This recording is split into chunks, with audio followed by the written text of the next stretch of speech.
Alrighty, good evening, folks. Welcome to Monday night's Big Footy Tiger Cast. We are at preliminary final week, which is always a very exciting time of the year. For all football watchers, it's often said to be sometimes a bigger stage than the grand final if you're at the game in terms of atmosphere and things like that. I actually think that rings true before we go any further. What do you guys think? Atmosphere-wise, do you reckon that sometimes the prelim final can be a lot more electric than the grand final just because of the way the ticket allocation works? 100%. It's prelim finals is the weekend for the fans. Yeah, it definitely is. I'm always the GWS one that we had was pretty electric, having almost 90,000 Richmond fans just going absolutely bananas. It was pretty good. But welcome, gents. Hope you're doing well. Oh, yeah, we're going great by the sound of it. Look, used to having 4 people back. Everyone was waiting for everyone else to take a turn. Yeah, no, I'll wear that. He usually goes like one by one, asks us. Yeah, he does. Yeah, I do. I usually go around the room, don't I? No, that's my fault. I'll wear that. I will do it anyway. Grok, how are you, mate? Welcome back. How are you, Michaels? Yeah, I'm going all right. I was at Werribee Zoo yesterday for the young fella's birthday, so that was good. We jumped on the truck. Gee, I don't know how many people have been to Werribee Zoo on the safari bus, but shit, it gets cold on that bus. Just the wind. Oh, I contemplated wearing shorts yesterday, and I'm almighty glad I didn't, because it would have been horrible. So, CB, welcome back, mate. How's it going? Yeah, positively beaming, mate. Yeah, it's all wonderful, Geelong are still winning games of football. Nah. Carlton are out, though. That was a good thing. And AJ, you've gone the trio of Dusty. You've gone the Richmond, the Gold Coast, and you're rocking a Puma shirt. I know that was unwittingly, but you've done it anyway. That was the Puma friends and family sale. They were $5 shirts. They were $200 back. Yes, but you are positively beaming, CB. I think it's the moisturiser. Yeah, thank you, mate. Look, and I'm wearing my Foo Fighters t-shirt just for Dave Grohl's woes there, mate. Just trying to pick him up, Pregnancy tests out for Grohl. I got another confession to make. Yeah, there goes my hero. Yeah, that's he's watched that one, hasn't he? That's how low I've gone. I'm making mirth out of someone's marital woes. That's how crap I am, actually. All right, we'll get the obvious one out of the way, because obviously there was a little bit of news that popped up this week. And just a reminder, this show is largely going to be about the finals, but I think it would be poor of us to not mention the Dusty topic, given that it reared its head. So it's sort of come out that he has allegedly approached Gold Coast about maybe playing on next year, which I think probably it's hard. Non-Richmond people will say didn't catch them by surprise. I think for a lot of us, it probably did catch us by surprise a little bit. Look, nothing's eventuated just yet in terms of playing on or whatnot. I think a lot of us thought there were rules in play that wouldn't allow, but apparently the free agency stuff kind of voids some of that. So it reads and sounds like that he can do it if he wants to. Before I get everyone's thoughts, I suppose my biggest thing was the lack of transparency. Like if this was always the plan, then I would have liked them to have just come out and said, even if it was after the Hawthorn game, thanks so much, guys. This is the plan for next year, and then roll on with it. I think it would have been, completely fine and acceptable. But I just feel like we're being treated like idiots. If it eventuates, there's still a bit to play out, I reckon, and I'll still be shocked if it happens, Grok. Yeah, I agree. Hey, can we do a favour? Can we just absolutely melt that account called Dusty off to the Gold Coast straight away? Just get rid of them. They're just play silly games, win a silly prize. There we go. Continue on. Yeah, Feel the power. Feel the power, CB. Absolutely. Banhammer. I think it's just a shitty situation all around for the club, for Dusty, for the fans, for everyone involved. There was I think I'm with you in that I feel while Dusty doesn't owe us anything, he's repaid us in spades with his performances in big games, and he's been the difference in grand finals. But I feel like for all that we've done for him, having some transparency and some truth about the matter would have been nice. I think that would have been a nice way to end off, just as a thank you to the club, saying, look, I can't give any more to this club. I feel like I've run my course. I need a new challenge. I need a new challenge, or I need to get away from Melbourne, or whatever the case may be. I need to be around Dimmer, who he has that close personal relationship.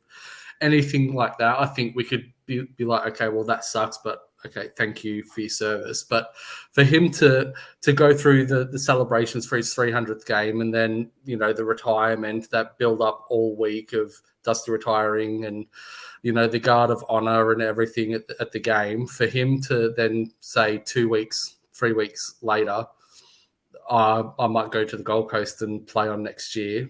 It's a kick in the nuts for everyone, and it's tarnished a little bit of his legacy, in my opinion, at the club.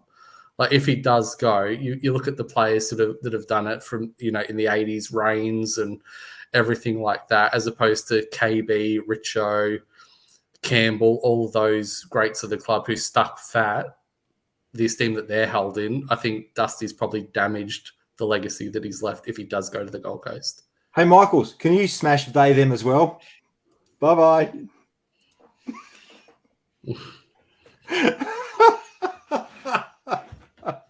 Yeah, it's We're going to have some fun tonight.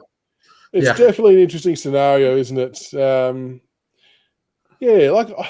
It's just about the transparency thing, EJ. Oh, you know, honestly, I couldn't give a shit. It hasn't affected me one iota. Like, due to personal circumstances, I haven't been able to get to many games this year. I got to 2 games. I got to Dusty 300th and game at the G where he did the lap. Yep, same. And I felt really good, and I felt like I had to be there, because I don't think anyone has sort of hit me as hard as what that does, as what he has. You know, he's had more. We saw the crowd for the Dusty 300 game, 92,000. We see the return fixture, 35,000. He's pulled 60 grand through the gate just because he's Dusty. That's that magnetism and charisma and stuff that he has. I felt like I'd closed the door, and I'm quite comfortable. I couldn't give a shit what he does now. I couldn't give a shit if we don't get compensated. With all of the troubles that he's had in the last couple of years, with the severe injury, with his dad dying and stuff like that, I just hope he gets peace and happiness, and that the media leave him alone. If that happens, mate, he could play for, well, maybe not Geelong. He could play for anyone, and I'd be cool with it. I got no dramas. And Dill, absolutely, you can fire away, mate. Fire away. We are after this. We probably won't talk much Richmond. I just knew that we'd get questions about it. That's all. So we will talk about the finals. But yes, definitely feel free to fire finals questions or whatever you got, mate. CB, final thoughts on Dusty? I'm actually a little bit of foot in both camps of Grok and EJ. The only thing that concerns me is the potential. Not saying because nothing's happened. The potential look of dishonesty, it just doesn't look like an honest transaction, and it opens the door for a lot of speculation that, as supporters, we just don't really deserve, given how we treated Dusty and what we did for him. So flip side is he owes us nothing, and he doesn't. He won us 3 flags, but my personal preference is I hope he stays a one club player. The whole thing of his camp reaching out to Gold Coast sort of sticks in the craw a little bit. That's what I don't like. And it just, And the flip side is too, Damien Hardwick, the longer this plays out with the amount of Richmond people that have been targeted, and no, I don't know in this case, Dusty's reached out to them, but it's going to tarnish his legacy a little bit with the supporters down the line now, and that's on him, on the decisions he's making. I understand he's got to make calls that makes his team the best that it is, but I just think the supporter base will. Yeah, it is what it is, and like for the record, I don't think they match each other, and I don't think it's a good match for either Dusty or Gold Coast, to be honest. But Obviously, they want maybe a bit more of a profile player up there for whatever reason. Like, they're pretty well established. So I actually don't think they need him for that purpose. But we've got a pretty good young list too. So I'd still be surprised to see it happen. But, if it is what it is, it just would have been good to have some transparency on it. Just support. Like, don't treat us like idiots is probably the main thing there. But anyway, that is the Dusty part done and dusted. What it will be will be. We've obviously seen some extraordinary stuff from him, and we will always be forever grateful. And one more thing too. So if people are a bit confused about how this works out, originally thought because of when Mal Michael got poached to Essendon, there were changes to the rules around players moving during a season, even though a season had concluded. A player retires and all of a sudden a week later ends up at another club. However, in this case, the move of Shield and North is the thing. So it comes down to your list lodgements at the end of October. So the question is, has the retirement paperwork been lodged to the AFL, or is the time span there? Everything's due at the end of this month. So that is why potentially the Dusty option to Gold Coast is still in play, if people didn't realise that.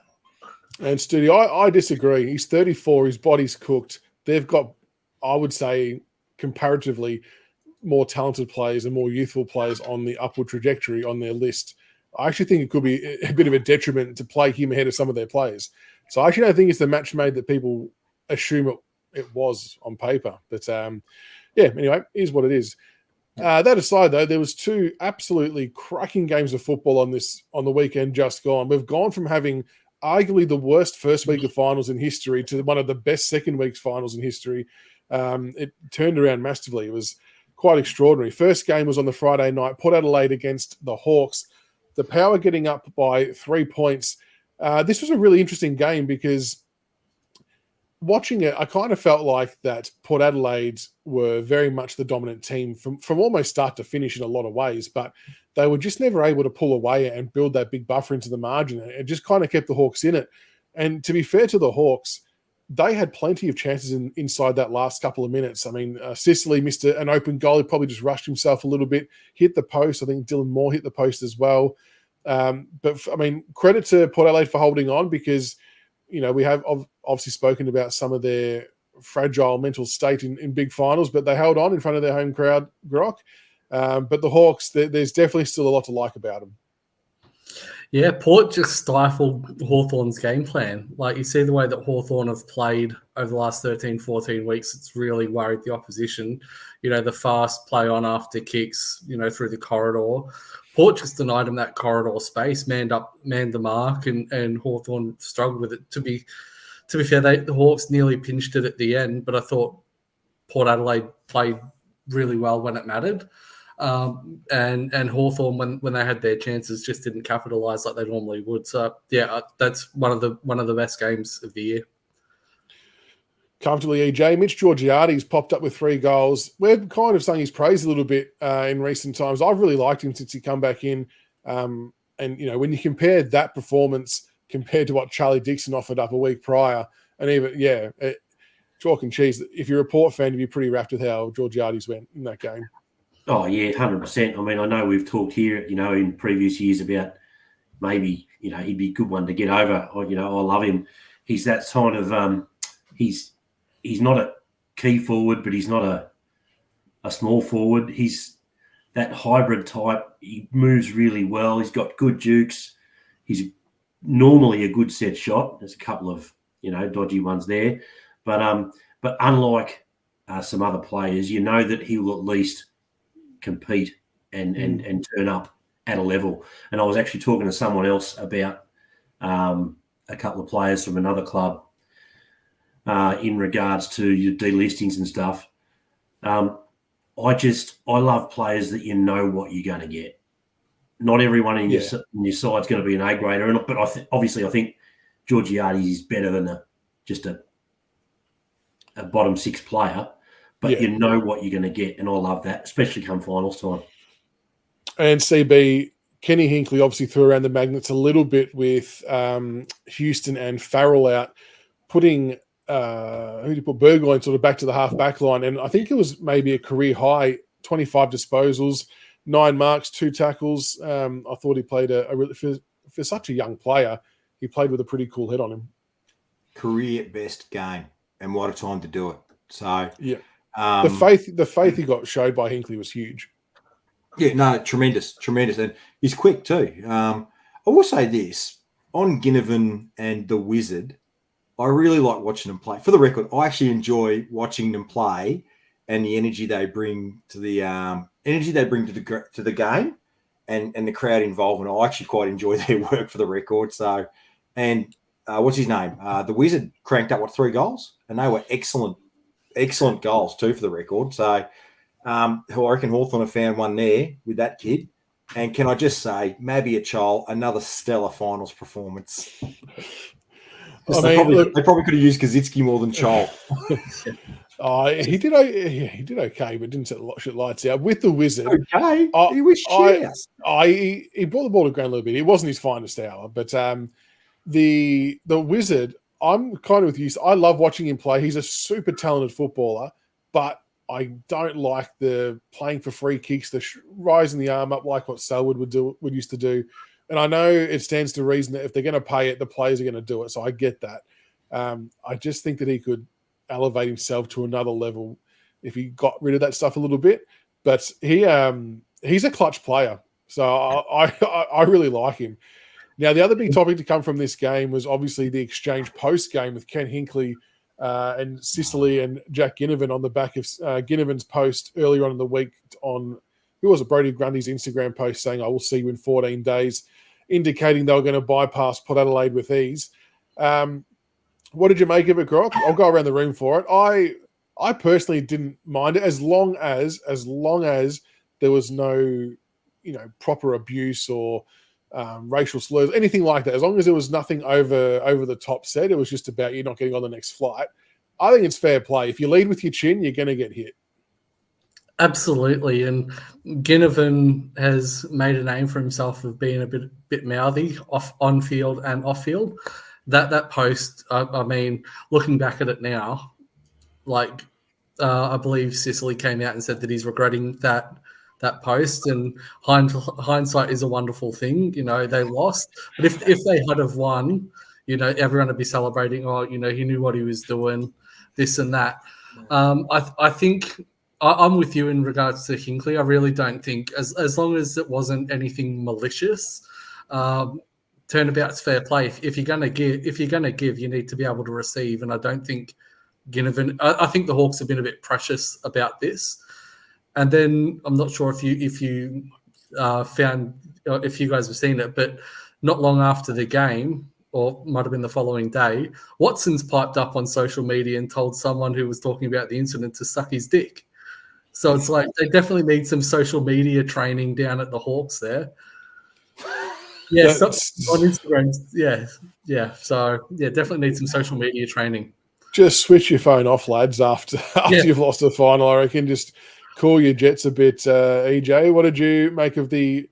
I don't want to say altercation, but the exchange. First of all, Charles didn't have a blonde eyebrow. We thought it was too. It was a little I bandage. know. I thought it was too. I'm like, this is epic if he's gone a blonde eyebrow, but it was a bandage. Yeah, my daughter was like, "That's mad. That's great." Look, this is where, for one of the only times of my life, I'm going to be like CB here and sit on a fence and have a foot in both camps. Each way elbow. Sorry, each way elbow. Each way EJ.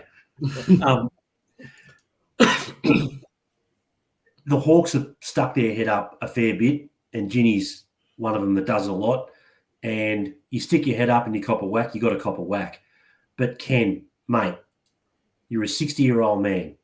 The post was actually to another player from another club. It wasn't a crack at your club, wasn't a crack at your players. It was a bit of fun to another person from another club, right? If you are going to react like that after a game as a 60-year-old man to a 20-year-old kid, it tells me a lot about where your mental state is at. The best way, I think, if you want to have the crack, is save it until your press conference and just say something like, and by the way, if Guinea wants to see Grundy next week, we've bought him an economy class ticket. He's welcome to come and join us. You can be a bit of a smart ass yourself about it without gobbing off. And it's not like he said one line. he kept going back and he kept going back and he kept going back.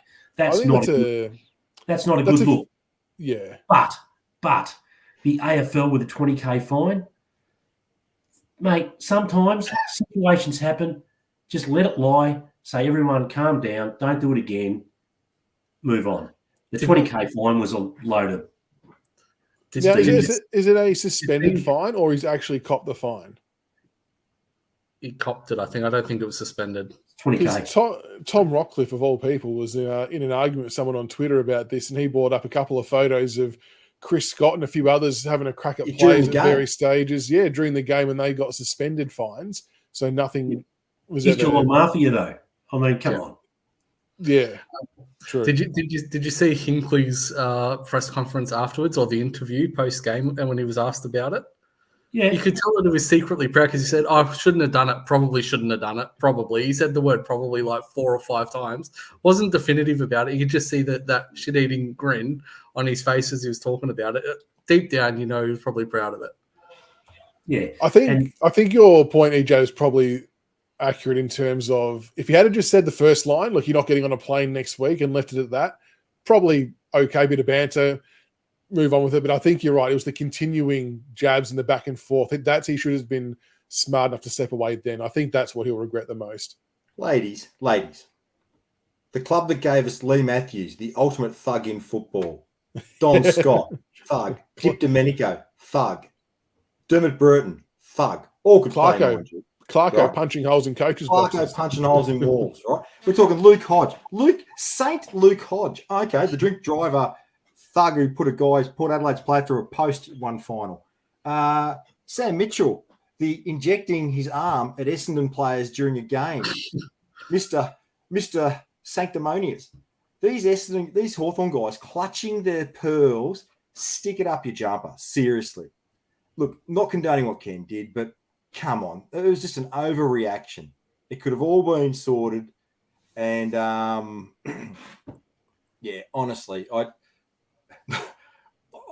don't mind the theatre of it all, to be honest. It's harmless. No one gets hurt. Not a good look. But, I mean, at the end of the day, Hawthorn of all the freaking clubs, clutching their pearls. Spare me the lecture, boys. You guys have been arseholes for 40 years. I think the term was unsociable hawks under Clarko. Something like that. It was. Yeah.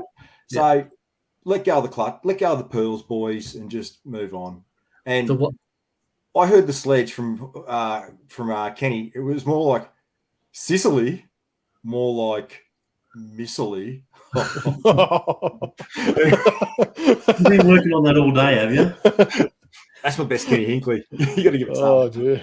The one thing that Richmond supporters can take out of this is the petition. We joke about actually starting petitions to pay for fines for Uze or Dimmer complaining about the umpiring. Port fans have actually created a petition to pay off the change thing. GoFundMe.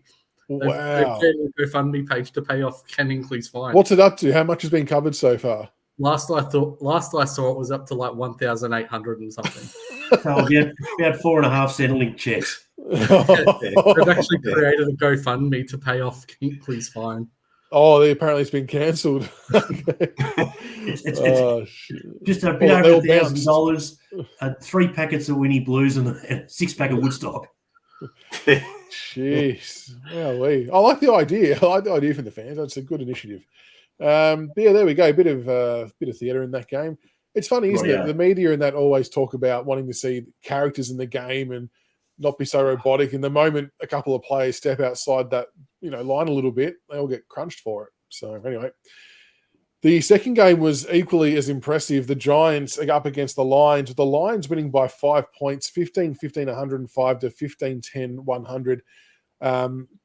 Look, you just got to say, props to Joe Danaher. He was massive in that last quarter, and single-handedly got him over the line, to be honest. The Giants, though, I think this is the big talking point in the story of it all, is not only was it this final, it was the week before as well against Sydney.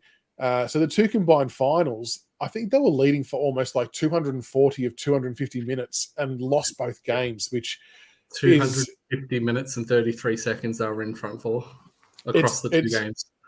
It's staggering numbers, and they're a good outfit, and they should not have lost either of those 2 games. So it just makes you wonder how much of a mental scar is this going to leave on the club, Grok. Can I go first? Can I go first? The other 2. So I've got a confession to make. The first half of the weekend's game was so shitful and so badly skilled, I actually turned off at halftime and played COD for the rest of the day. I missed the second half of the game. I went to Newtown and did some serious killing with my stoner. So I'm not really big on the second half. You missed a beauty. Yeah. No, as I said to a friend, that like the Giants the last 2 weeks is the biggest choke job Australia's seen since Michael Hutchins. Like it was incredible that they were in the position that they have been in at 3/4 time to lose both games. They were 23-0 leading at 3/4 time under Hinkley heading into finals, and both games they lost after leading it at 3/4 time. That's mental fragility when the game is there to be won. Yeah, and if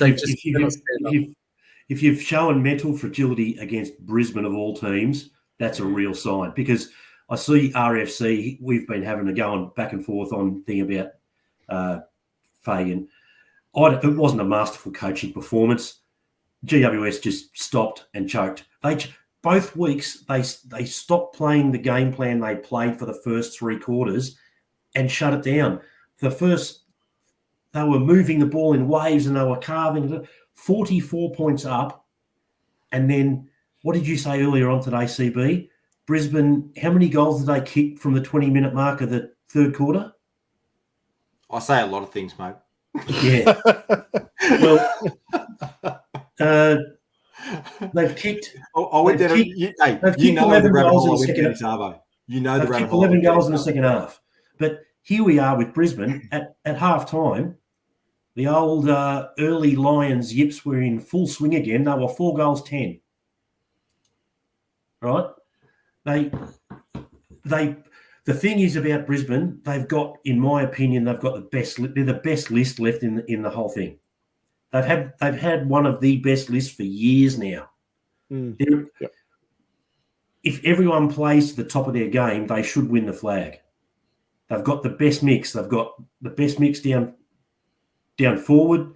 They've got quality backs. They've got deep midfield. Their bottom 6 of their 22 is as good as anyone. So they should have won that game by a shitload more than just scraping over the line against what I consider to be an even but average GWS side. Yeah, the worst question without notice. Harris Andrews, did he get cited? That's what I was about to say. That was the worst decision that Fagan made, was not putting Harris Andrews on Jesse Hogan. He kept Harris Andrews off on Cadman. Like Jesse Hogan was almost the reason that the Giants won that game.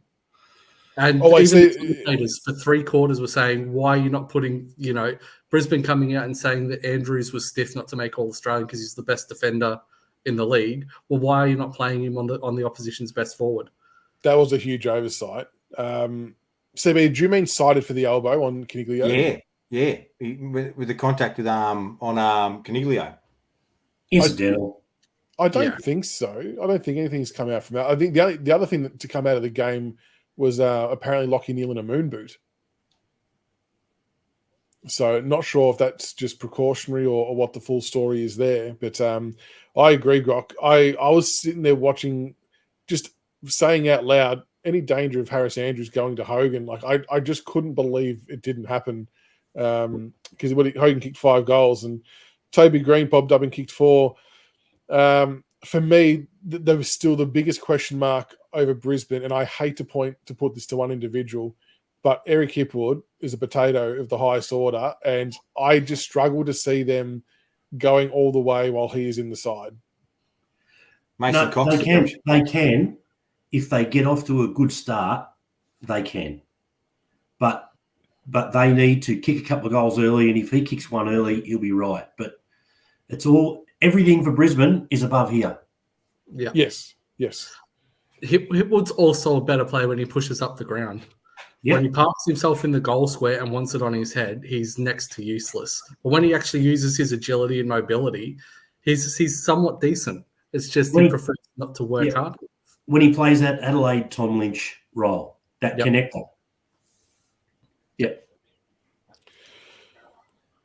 Also, how good did our future number 12 look in the first half? Cadman? Yeah. Look, I was seeing a lot of Richmond tweets going out about Cadman. He did. He looked very nice. Hopefully, he wouldn't mind seeing him jump across. But this sets up to... Oh, you go. Yeah, just so... Oh, no, actually, I'll save it. Yep. I'll save it for when the game is on. Yeah. When the game's on? For when we do the preview of the game. Oh, which we're going to roll into now. Yeah. First game, so it sets up two pretty good prelims. The Swans up against Port Adelaide on Friday night. First versus second. I mean, if you were to write the script of a season, you kind of always want to see first and second in amongst the pointy end of the season because they typically deserve it. I think Marshall's out for Port Adelaide. Are they going to have to bring Charlie Dixon in by default? Yep. Like, obviously, Georgiades will be up there. Just Sold. I mean, he can't play Soldo as a forward, I don't think. I'm not even sure if he's injured or fit, but it sounds like the Dixon's got to come in just by default, which I don't think is a good thing for them. Is Louis Lord injured, though? Lord. I'll get the injury list up. Keep going. But the Swans, I think the Swans will be licking their lips at this prospect. Having the week off, you know, the two games that Port and Brisbane had to play to get here, they've had to work pretty hard to get there. So they might have spent a few petrol tickets along the journey. Port had a hard game against Geelong. Are you kidding? No. But I mean, like both Port and Brisbane in their recent game, they've had to come the long way through. So it's a bit more difficult than getting the week off. But then it's as we always do every year. Sydney have now played one game it's going to be close to 25 to 30 days. What kind of impact do we think that has? I know we asked the same question year on year. I think for them it could be positive with the injuries they were getting back and just easing them into it.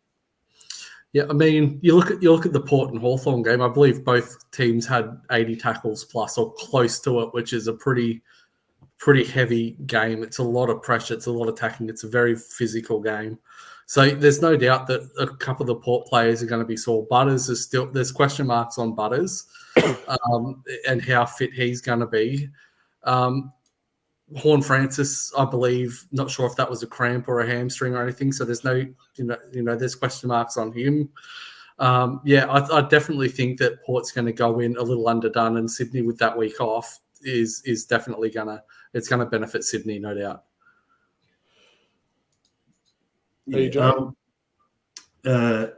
The injury reports last week, but Lord isn't mentioned then, so I take it he's available.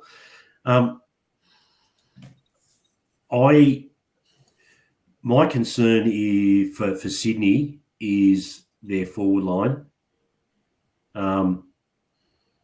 They tend to have trouble scoring. We sit there and we put shit on Hipwood, but the McDonald, Amati, who's the other guy? McLean. I like him as a second ruck, McLean, but McDonald, Amati, McLean isn't exactly setting the world on fire, and they're relying on other ways to get it done. So I think I worry about them being a bit top heavy. Mm-hmm. But I still expect them to get it done because I don't think Port will back up as per Grock. Another interesting, I just thought of this potential move that could happen, CB's Radatogo, our old mate, could play forward. He could play forward potentially, and Burton comes back and plays in defence. So you've got... Well, the SCG is a smaller ground. So, true. So I think naturally due to the ground size, I think you're better off bringing in a running player than an extra tall, to be honest. And Sydney don't have a big, tall back line off the top of my head. Actually, no, they're quick, actually. They've got the Lizard. They've got a couple of... Rampy. They've got some good defence. So, but you won't stretch them in a tight congested ground. I don't think you'll stretch them. So you're better off trying to bring a runner to try and break the lines. So I think Burton before Dixon would be my call. I can't see Port. I think the boys are right. I think they've got a couple of sore boys coming into this game, and I reckon Sydney, they'll be up. They'll be sniffing a nice kill here, and I think they'll be up to it. I mean, Radical, he's either all duck or no dinner, isn't he? He's either on or he's not, and you'll know in the first 5 minutes whether he's on or he's not. He's been competing well, but in a tighter ground where he can't run, because it's his lead up and run, isn't it, into the ball is his strength, and you don't really get that in Sydney. So I don't know. Oh, it should suit Dixon then if the ball's just going to come and sit on his head, because he doesn't bloody move. Like, you bring in a letterbox, mate, it'll be more effective. Seriously, unless it's against us. Oh, hey. Very much looking forward to seeing Isaac Heaney and Tom Papley go to work in a final. Goulden as well, and even Chad Warner. They've just got some pretty impressive names through that midfield half forward area. I mean, Heaney's game the other week was one of the better final games you'll ever see. So if he's going to stay in that kind of form, he'll be in for an absolute ripper. They are slow starters though, the Swans, which is, I think the big thing for Port here, EJ, is they've got to hit the scoreboard early. Like with any game that you're playing interstate, if you can shut the crowd up a little bit and get some scoreboard pressure on your side early, it can really make a difference. Yeah, 100%. Port's, you won't say only, Port's most likely avenue to winning is definitely to capitalise on Sydney being slow out of the blocks. They've been slow out of the blocks for the whole second half of the season. There's been a couple of times where against ordinary sides, it's almost cost them. So as much as their midfield aren't defensive enough at times, and they have been caught out, Port are a quality side, and if they get the chance to play their way, it's not impossible. It's not impossible because of the way Sydney have been slow out of the blocks the second half of the season. Yeah. Port need to play pretty quickly. They need to push the tempo. Sydney struggle with quick ball movement. They're not a very quick side overall, but they rely very much on clean foot skills. So if Port can blitz them, get some really quick ball movement in, that's where Sydney can get worried. They really need to come out of the blocks quick, hard, and fast, which is a question mark given the game that they've just had against Hawthorn, whether or not they can actually do it. And it's going to be sustained. Yeah. Yeah. We all agree that the first half of the season counts for little, right? Just ask Essendon. Yeah, exactly right. It sets you up, but you've then got to build into the finals or whatever. And I've got a whole bunch of stats that are set up that are just the last 5 weeks. And the real issue for me, the reason I see it's such a struggle for Port to win is they're just not scoring. Okay. Goals a game in the last 5 weeks, so that it does include obviously teams from the last couple of weeks of the final, but Port are averaging less than 10 goals a game. That's not enough. And Sydney are up near 13. So interesting.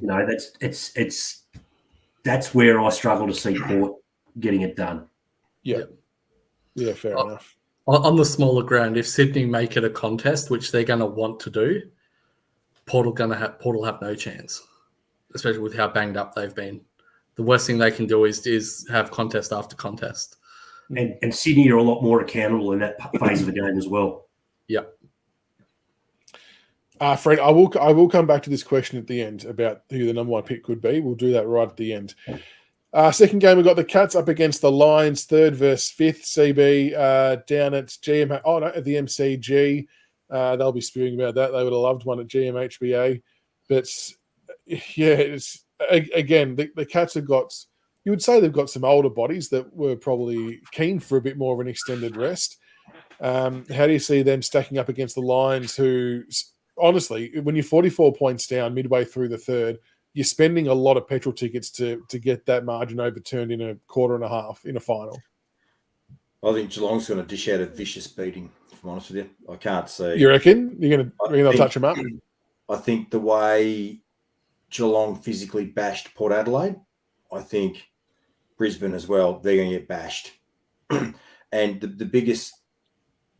best thing that has happened to Geelong is the injury to Tom Hawkins, because it's opened up their forward line.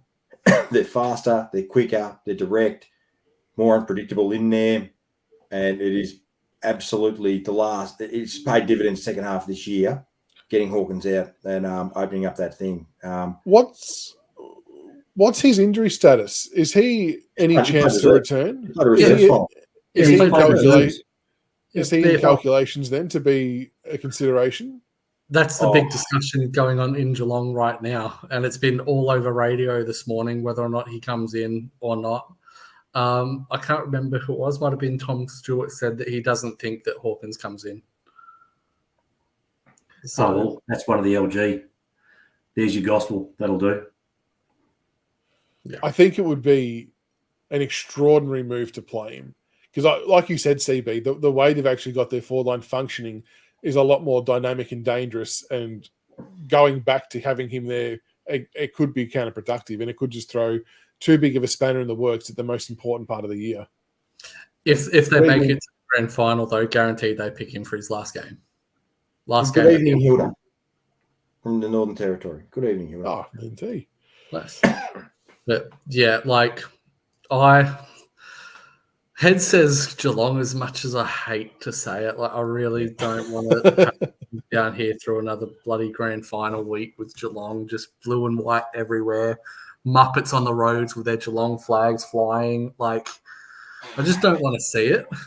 I don't want to live it, and I especially don't want to deal with the consequences if they do go all the way again this year.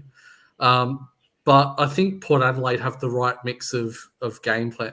Brisbane have the right mix of game plan to really challenge Geelong, as long as they can actually get their run and gun game up. If they can get up and about and their small forwards in Lohman, Cameron, Bailey, those sorts of players can really get going, they can trouble Geelong.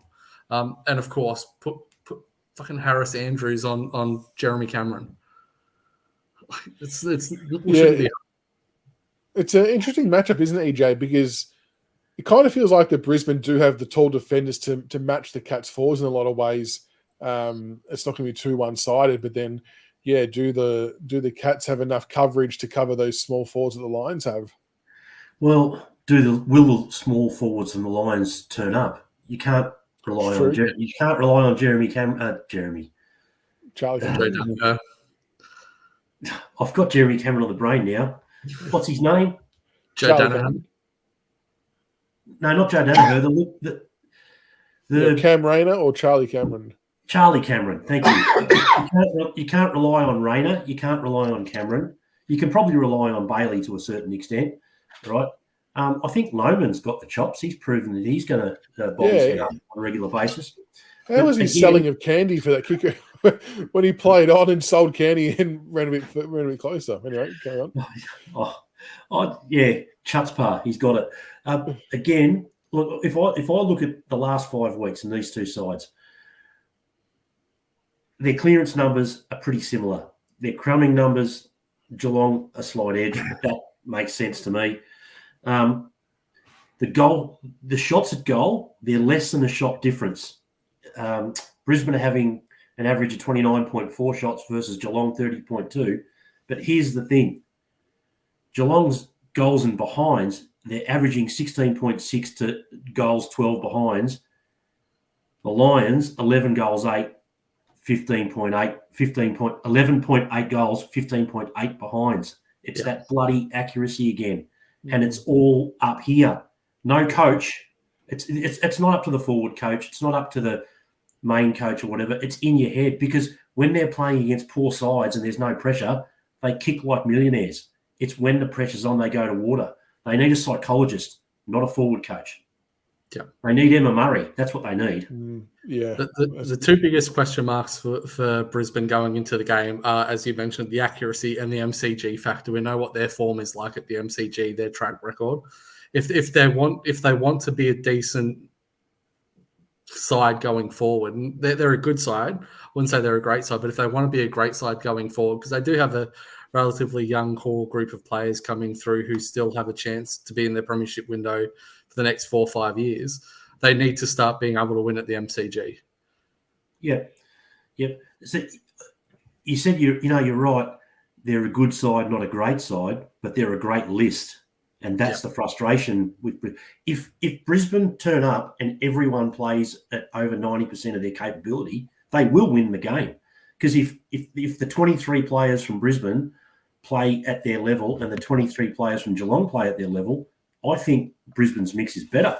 Yeah, I trust Geelong to turn up. I don't trust, and I'm not saying not every player from Brisbane will turn up. Lachie Neale will, go well, and Dunkley will go well, and Big O, he's been fantastic. He's really consistent. It's that bottom 8. Mm. But having said that, Geelong will be put off a little bit because they've had to travel for this final to the MCG. And we know that Geelong don't like to travel, play finals at the MCG. So, bit of an away game for them. I don't know, boys. Oh, look, I'm barracking for Brisbane like you wouldn't believe. Yeah. But, okay, are we allowed to talk a little bit of gambling here or not? Oh, as long as we say gamble responsibly, I suppose. Yeah, gamble responsibly. But if you believe that Geelong will beat Brisbane this week, Geelong are currently paying $3.75 for the flag. So if you believe Geelong will win this week, that is a mighty price in a 50-50 game the week after, and one that you can easily trade out of and make a profit both ways. But please gamble responsibly. There you go, folks. You just heard it. I'm telling you, second mortgage on your house. Put it on there because EJ said, right? EJ said it's a guaranteed win. It's free money. Go as hard as you want. I said no such thing. If you lose, PM, he's happy. He'll respond to every single message. if you blow it. This is giving me deja vu from the North game where it was load up on Richmond because we'll beat North. It's giving deja. I went the other way for that game. I loaded up on North to beat us, and I won money on it. Right. And the other thing is if you want a little bit of insurance, you can actually back Brisbane this week because they're paying over $2. So you'll cover your Geelong bet if Brisbane win anyway. There it is. Again, if you've got a second property, mortgage that. If you've got kids, sell them on the black market. You don't need a kidney. Fucking sell it for 10 grand. Put yourself in a bathtub and cut it out yourself and mail it off to a doctor in China or something. Come on, people. Unlike CB, I put a lot of time and effort into this, and I do gamble responsibly, and everything is on a spreadsheet.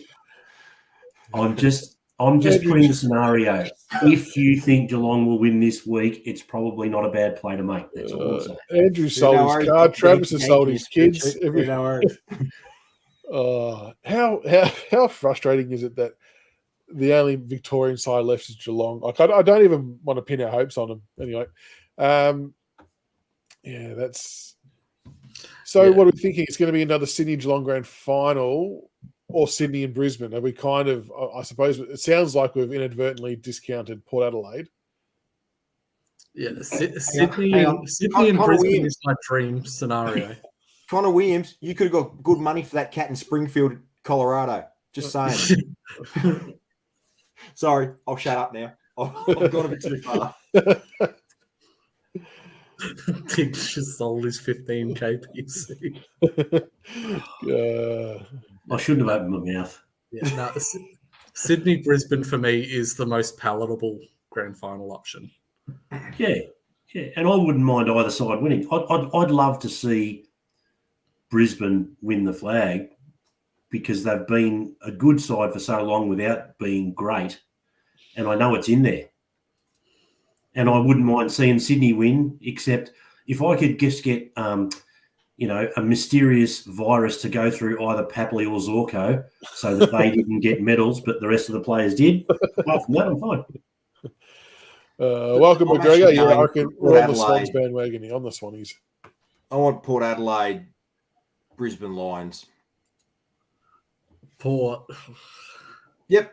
You know what? I've got to say this with Port. I actually don't mind Ken Hinkley, and I actually like guys like Travis Boak. They've been fantastic footballers over a big journey. They've been wonderful servants to the game. So I've got no issue with a guy like Travis Boak winning a flag. Horn Francis looks built for finals. Horn Francis, he's an absolute jet. They've got some good players in there. So, yeah, for me, I've got one counterpoint to that. Yep, Karen Corns will be he'll be putrid if there's a few people onto it. Yep. Karen Corns, it's the only thing he'll be disgusting for the next 6 months. Imagine. Could you imagine if it's a Port Adelaide Geelong grand final and Kenny's mouthing off at Geelong players after the siren? It'd just be the stuff of bliss. Kenny and Scotty at each other. Logan Evans has been good. Logan Evans has been a good pickup. Real good pickup. I wish to buy a Logan Evans badge because he single-handedly won me a Supercoach grand final that I had no right to win. I was a player short and I needed him to score really well, and he took every kick out, stepped outside the square for me, and he racked up a massive score against Freo for your last game. So I want a Logan Evans badge. He's been very, very good. Fred, I know you asked earlier about who do we think the number one draft pick's going to be for Richmond. I keep seeing conflicting reports on the daily. I know there was a game on the weekend with the Chargers, and Jagger had a pretty good game, and Fino Sullivan did okay as well. But the overwhelming reports coming out of that game was that we would be batshit crazy, essentially, not to take Jagger. But then everyone else I speak to that's kind of like in the industry is still saying Fino Sullivan. From everything that I've heard, O'Sullivan is still number one on our draft board. Yeah. Is that okay? You're still hearing that? Cameron, are you hearing that too? That Fino Sullivan's still the main man? I'm still hearing Foss. Just get picks 1, 2, and 3 so we can take him in. We can take Jagger anyway and just be done with it. Yeah. So it's going to be an interesting trade time. So I haven't actually heard anything. Any news on the fitness guy? Yeah, he's not there. Now, has anything happened with Burgess? I know we thought we were a very good chance until Adelaide dug their heels in a little bit, but it's kind of I've not really read or seen anything on it. No, there's still things playing out in the background with that. I believe a decision's not going to be made in regards to Burgess staying or going until after Adelaide's best and fairest. Actually, I've got one for you. Yeah. Mate, my waters are still stirring that I think Jack Graham will stay. Yep. There it is. Yep. I mentioned that last week. The rumour is that Graham is staying because of the fact that we're likely to lose Bolton, Baker and Rioli. We don't want to give away another 24 to 26, that core midfield and another leader at the club, all in the same thing. We think... obviously, there was hope that Baker was going to stay, so Uze was happy to move Graham on if he wanted. But with Baker going now, he's wanting Graham to stay because he's still part of that unofficial leadership group. So we don't want to lose another leader at the club. And do you reckon Nankervis will remain captain? No. Yeah, I don't think so either. I reckon Taranto is, from what I hear, the front runner. Well, so for me, prior to 3 months ago, for me, the front runners were Baker and Rioli. So that's well and truly out the window. But I still wouldn't want Boston personally for a couple of years. Or Broad. I love Broady. I just reckon he's been so good publicly for us in the last couple of months. But yeah, I don't think they will. But anyway, I love Broady. My boy, Broady. My boy. And yes, the AFLW team is going well. Bar that first game against the Eagles where we just completely kicked ourselves out of it. We should be 3-0 right now. Yeah, we botched that one at the end, but that's okay. But anyway, that is a wrap for tonight.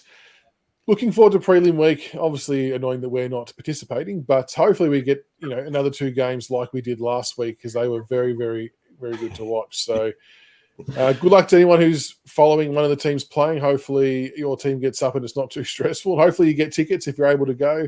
And yeah, we will reconvene next week, I suppose. And obviously got Brownlow night as well. SCB. And just a shout out to the mighty Traralgon Maroons, or the Roosters, as they have made the under-16s and the seniors grand final. So bad luck to Traralgon Tiger, who sledged me 2 weeks ago when Moe got up against Traralgon. We just knocked him out in a prelim, so stiff. And also a shout out to Sir Loin, who abused me for not giving him a shout out in previous shows. So hello, Loiny, overseas, if you get this one. But go the Roosters. Big weekend for Traralgon against the Leongatha Parrot machine, and they are a machine. Oh, and if anyone's out office away this weekend, I will be attending the AFL Outer East Grand Final, Narry Warren versus, I'm not sure who ended up being the prelim, but if you're seeing there, come say hi. Any other plugs? Anyone else got anything else they want to promote? But no, that's local footy, mate. Yeah, get around local footy. You got to remember that they're night games, so if you've got a chance to go watch some local footy on the weekend, go support your local club or go support something local. Do it. I dare you. Well, actually, on the soccer front, congratulations to my hometown team, the mighty Tatura Ibises. Ibises. Winning. My son played in the under-18s. He's now won 5 out of 5 grand finals. The jammy bastard. Jesus, that's incredible. The 18s, the youth side, the reserve side, and the senior side were all champions in the Bendigo League this season. So shout out to the Ibises. Yeah, mate, Jones Race 82. For those, if you got KO, watch the KO mini of the F1 last night with Piastri's race. Yep. He did an overtake. They took the lead, and it was the most ballsy overtake I've seen in a long time. Yep. It was a move and a half. It was, watch the mini, and the ending, spectacular. It was an awesome race. And he's a Tiger boy too, Oscar. Yep. He is. Well, that's someone else put up a thing. Richmond and Oscar, they both had 2 wins this year. I was just trying to argue. How about Tyrone Vickery getting red carded for a headbutt in last week's granny? Lucky they still won. Jesus Christ. Oh, unbelievable. Well, it wasn't against Coxie, was it? Big Coxie wasn't playing the Otway, was he? Yeah, Big Coxie. All righty, gents. Thank you for jumping on tonight. Thanks, everyone, for tuning in. Much appreciated. Make sure you leave a like and subscribe wherever you're listening. The Big Footy Tigercast YouTube, I think we're on 937 subscribers. We're edging towards 1,000, so make sure you hit that subscribe button. Even you trolls, feel free to subscribe and boost the numbers up. Thank you for tuning in tonight, and we will be back on Monday night, I'm guessing, to speak about the grand final and maybe a bit of Brownlow talk as well, given that will be fairly topical. So have a good night. Enjoy the footy this weekend, folks, and we'll see you next week. Gun the power! Go Swans! I'm not sure.